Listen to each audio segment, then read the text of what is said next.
Hello boys and girls, my name's Mrs Richards and I'm going to be your new teacher in reception. I'm so looking forward to meeting you. I hope you really enjoy the rest of your holidays and I can't wait to see you really soon. I thought I'd read a little story to you. Okay, so the story that I'm going to read to you today is called Ruby's Worry and it's by Tom Percival. I hope you enjoy.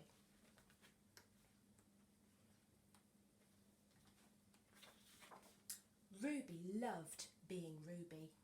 She loved to swing up high and she loved to explore wild, faraway places.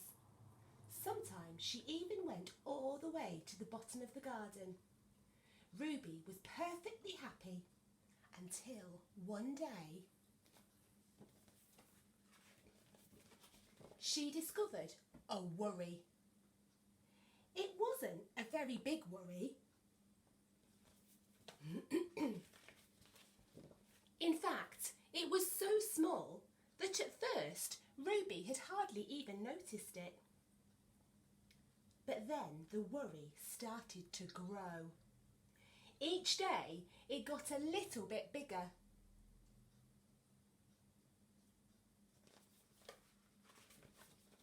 It just wouldn't leave her alone.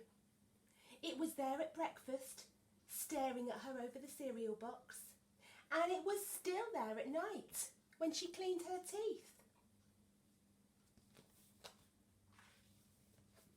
The funny thing was that no one else could see Ruby's worry, not even her teacher. So Ruby pretended that she couldn't see it either.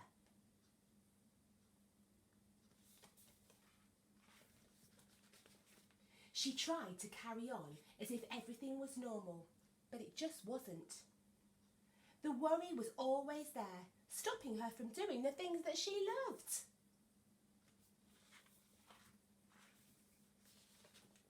Ruby wondered if the worry would ever go away. What if it didn't? What if it stayed with her forever? Ruby didn't realise, but she was doing the worst thing you can ever do with a worry. She was worrying about it.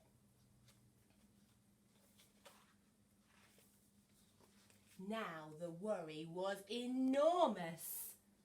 It could barely fit in the kitchen at tea time. It filled up half of the school bus. And it took up whole rows at the cinema. The worry became the only thing that Ruby could think about, and it seemed like she would never feel happy again.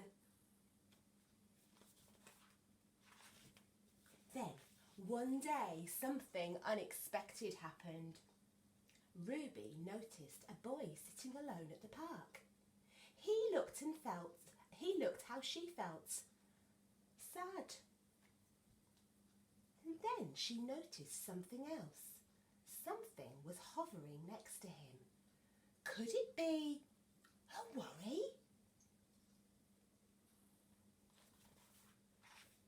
It was. Ruby realised that she wasn't the only person with a worry after all. Other people had them too.